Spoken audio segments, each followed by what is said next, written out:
بسم الله والحمد لله والصلاة والسلام على رسول الله. I remind you to have a sincere intention in your heart, seeking reward from Allah Ta'ala.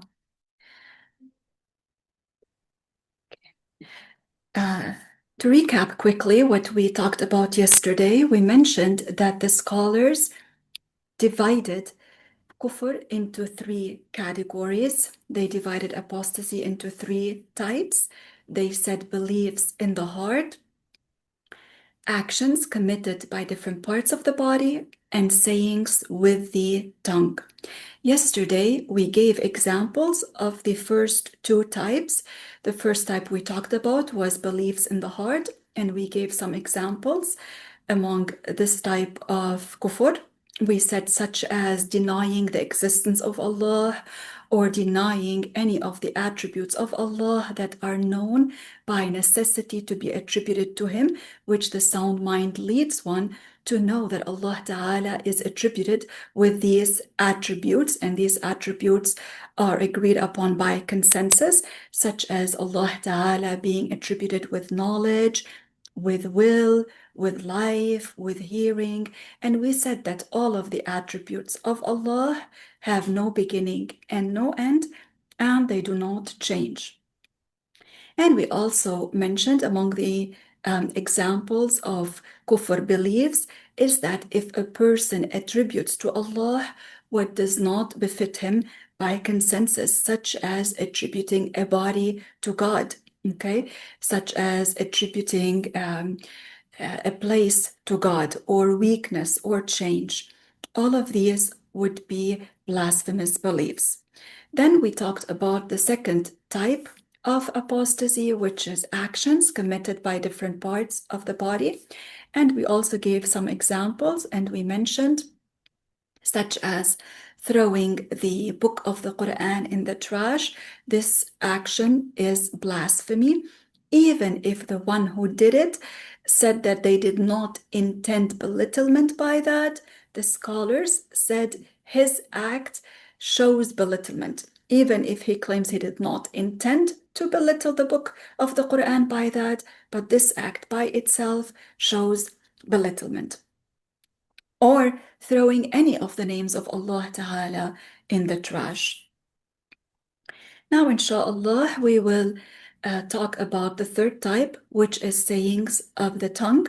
And the examples here are numerous. SubhanAllah, the tongue is very small in size, yet it might lead the person into everlasting hellfire. Therefore, the person should be very careful before saying something. Is this what I'm going to say lawful to say? Is it permissible to say? Or is it sinful to say? So the person should think, if it is sinful to say, then let me not say it. And if the person is not sure, then let one be safe and also not say it. Because you don't want to say something that is sinful and later on ask, okay, what is the judgment of that? And find out that you committed a sin. So in the first place, when you are not sure it is lawful to say, do not say it. The Prophet ﷺ mentioned that in a hadith that most of the sins of the offspring of Prophet Adam ﷺ are due to his tongue. And you see nowadays many people, because of things they say, they instigate a fight, they start quarreling with another person. It might lead to them hitting each other unjustly, and sometimes it might lead to even death. And in some cases, if a person says with the tongue what is kufr, blasphemy, then it leads them to leave out Islam. Subhanallah. So the author, may Allah have mercy on him, said the kufr saying, so examples of saying that are kufr, blasphemous, is such as insulting Allah. Okay, if a person belittles Allah or curses Allah. Such as if a person says, O sister of your Lord. Let's say he is talking to a person and he wants to cuss this other person, but he uses this statement. And if he says, "O sister of your Lord," or "O son of your Lord," even if he does not believe that God has a sister, or he does not believe that God has a son, still by saying this statement, he becomes a non-Muslim. This statement is clear blasphemy, clear kufr. And if a Muslim calls another Muslim by saying, "O kafir," without any ta'wil, then he commits kufr, because he would have named Islam by that as kufr. So if he knows that this other person is a Muslim, he knows that, yet despite that, he calls him, "Oh, you kafir." Okay, so without ta'wil, here he would commit blasphemy. What is meant by ta'wil here? Ta'wil means an interpretation that exempts him from falling into kufr. Such as what? We're talking here about this specific case, okay? So do not generalize. We're talking about this specific case. What is here an example of ta'wil? The scholar said, such as if he, in this case, intended by him saying to this other person, "Oh, you kafir," he intended by that that person resembles the kafir in his actions. For instance, he called that Muslim, "Oh, Jew," and he intended by that that the actions of that person resemble the actions of a Jew. Okay, he did not intend that his belief is blasphemy. No, rather he intended that he resembled the Jews in his action. In this case, they said he does not blaspheme.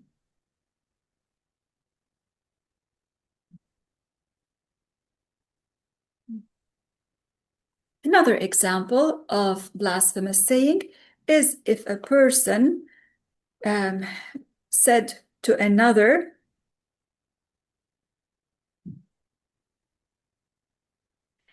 I will say the Arabic term, and then we will give the meaning of that. If he says to another person, whether to his wife or another person, if he says to that person, "Abuduka" or "Abuduki," which means worshiping, which means if he says that, it would mean he is saying, "I worship you."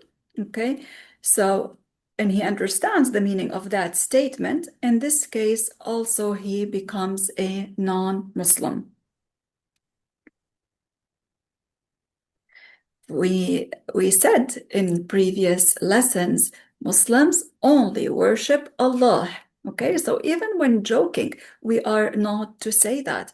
Some people think that in the situation where they are joking, they think they are exempted. So when you warn them of such a saying, they tell you, "I was just joking." But still, if they said what is sinful, it's still sinful. If they said what is kufr, it's still kufr. Even if they were joking, the matters of the religion are not for them to take as a joke. Also, if a person says to another, "May Allah be unjust to you like you are unjust to me," if he says that, he blasphemes. Why? Because he would be attributing injustice to Allah. God is not unjust to the creation. Okay? God is not unjust to the creation. God is not attributed with injustice. It is not permissible to attribute Allah with injustice. This is not among his attributes. It does not befit to be attributed to the Creator. So even if a person was unjust to you, you're not allowed to make dua by saying, "Oh, may Allah be unjust to you like you are unjust to me." No. Okay? So this is not permissible to say. So if a person attributed injustice to Allah, he would commit blasphemy, kufr, by that.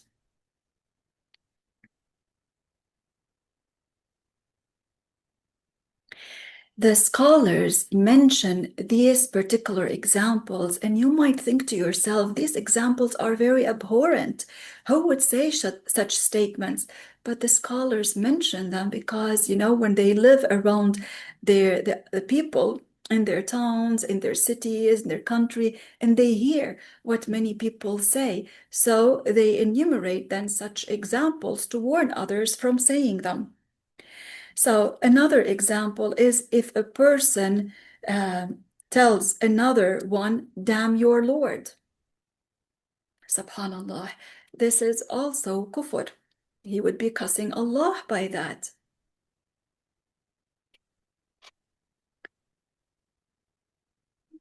Also, if he attributes movement to Allah, okay, there are such words that are used, unfortunately, by some people who want to cuss others, and they use such terms which indicate that they are attributing change to Allah or movement to Allah. So in this case, they would commit kufr by that. Likewise, if a person attributes to Allah body parts, organs, okay, such as we said, such as hands, such as eyes, such as a face, and it was mentioned that there are people who live in particular areas who attribute to Allah the male sexual organ. Subhanallah. So this is clear kufr, blasphemy. Again, even if they say they don't believe that God has this organ and they just said that for cussing another person, still saying this statement makes them become non-Muslims because they said it voluntarily, understanding the meaning of the statement. So even if they did not believe in the meaning of that statement, still they commit blasphemy by that.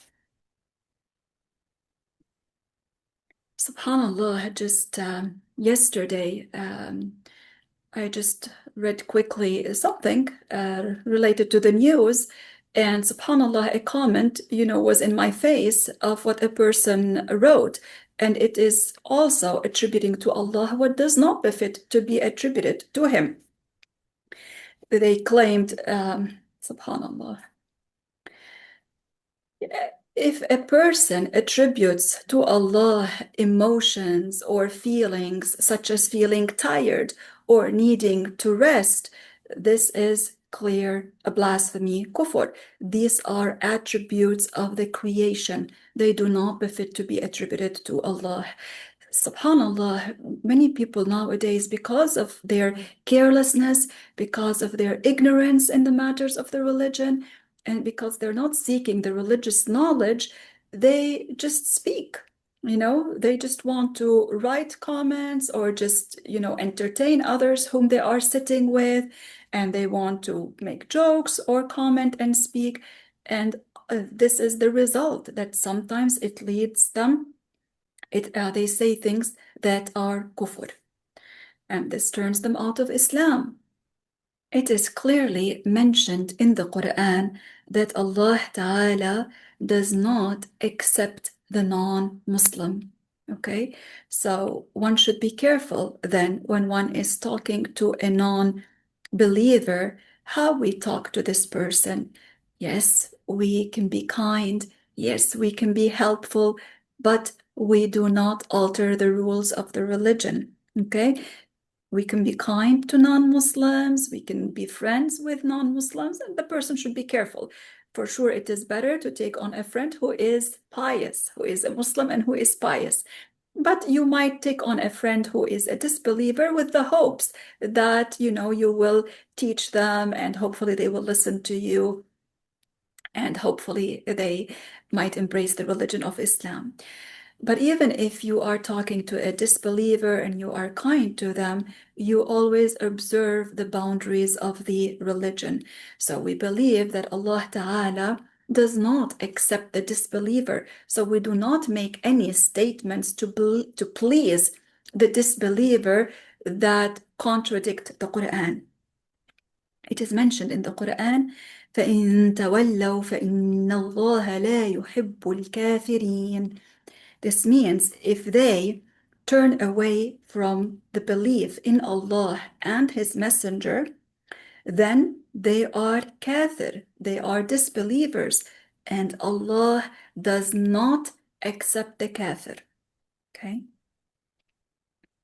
So if you know that a person is a disbeliever, you do not ask Allah to forgive his sins while he is on disbelief, while he is on kufr, while he is a kafir, a disbeliever. Also, when you know that a person died as a disbeliever, as a kafir, you do not ask Allah to have mercy upon him in the hereafter, because the Quran clearly teaches that the kafir who died and was accountable, his place in the hereafter will be hellfire forever. So if a person, despite knowing that this other person died as a disbeliever, despite that, he asks Allah to have mercy on him in the hereafter and grant him paradise, what would he be doing here? He would be contradicting the Quran. And by that, he becomes himself a disbeliever.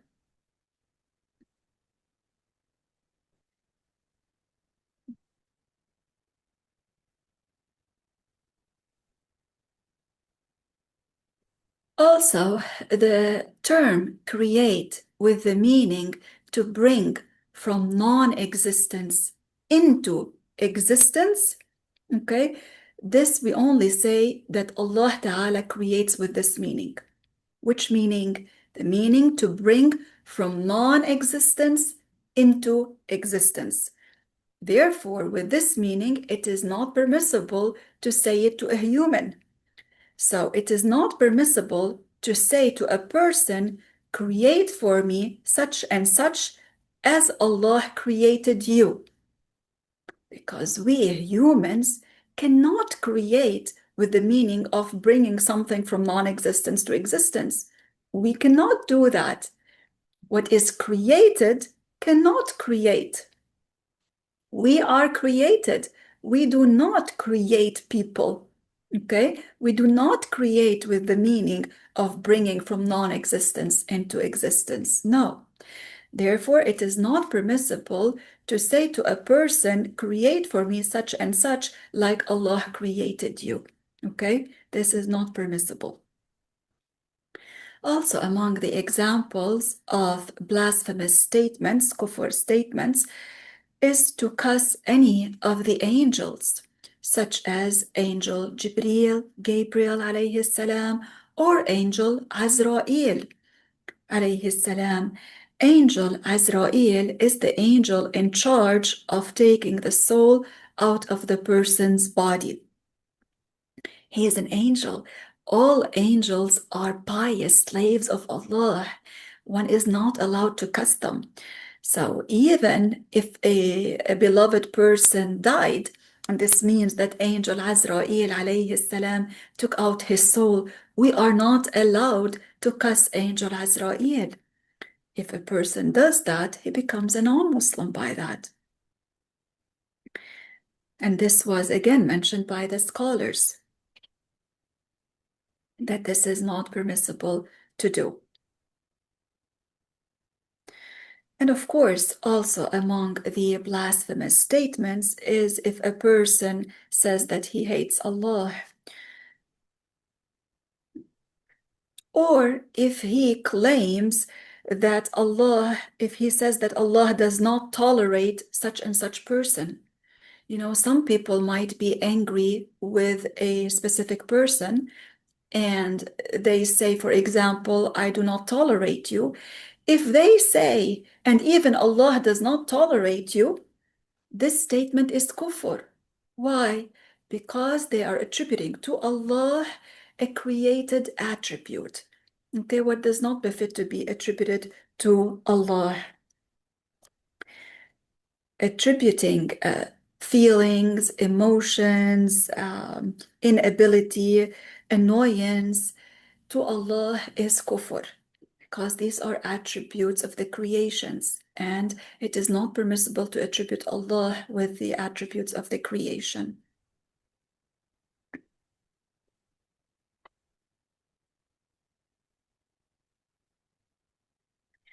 Likewise, it is kufr to call the venues of worship for the kafir as houses of Allah. Okay, so we do not call the church, for example, a house of Allah. Okay, it is not permissible to do that.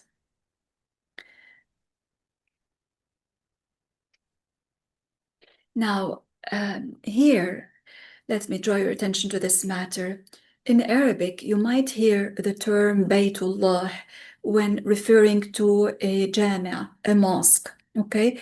But here, it is not, when we say here in Arabic the term Baytullah, it does not mean that it is a house where God resides. Of course not. The Muslim believes that God exists without a place.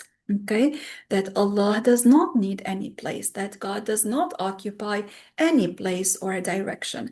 So for sure, the Muslim does not believe that God is in a place. So this term in Arabic, Baytullah, when referred to a masjid or a mosque, does not mean that it is a place.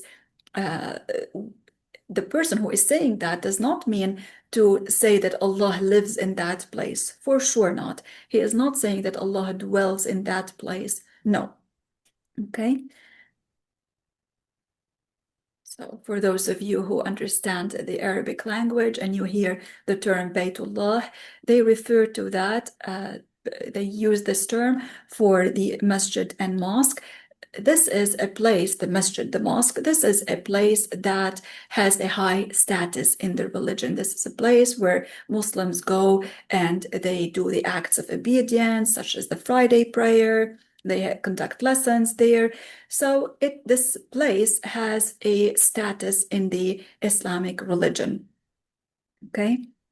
Okay. Likewise, whoever tells a lie, okay, knowing that it's a lie, whoever tells a lie while knowing that it is a lie, and despite that, he says, Allah is a witness to what I say, intending that Allah knows the issue to be as I said, this is disbelief.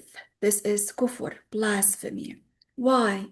Because by that he would have attributed ignorance to Allah. Because the person who is saying that, he knows that this is not true, what he is saying. Yet despite that, he is claiming that Allah knows this matter to be as such, when in reality, the matter is not like that, and he knows it. And despite that, he says that Allah is my witness to that. Subhanallah. Then here he commits kufr.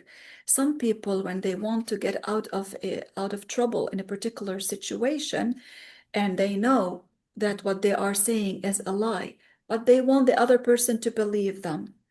So out of their ignorance, they say, Allah is my witness to that. And they know that what they are saying is a lie. This is very dangerous to do. Subhanallah.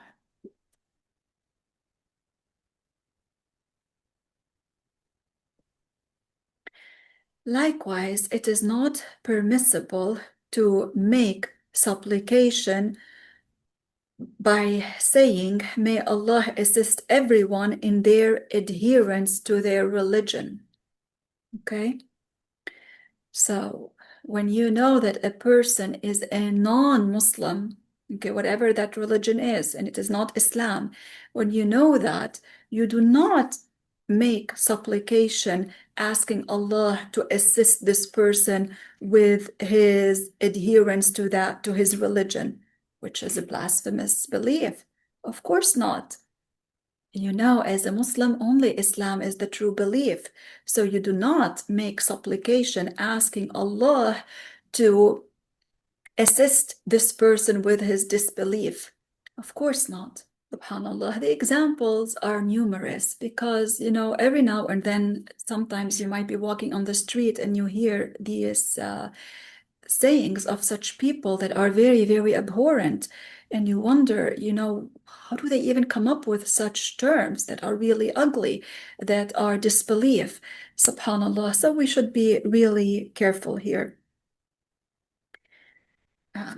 There are many other examples, but the final one I will mention now, and inshallah, in our next lesson, we will mention the rule and continue with our book, inshallah. Among the examples of blasphemous sayings is also if a person says in general terms, without any restrictions, in general terms, if he says that the dog is better than the children of Prophet Adam alayhi salam, then in this case he blasphemes. Among the humans, there were prophets.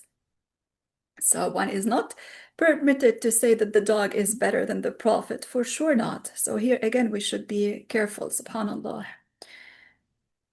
And also, it is not permissible to cuss all Arabs in general without any restriction. This is not permissible to do. There were prophets who were Arabs.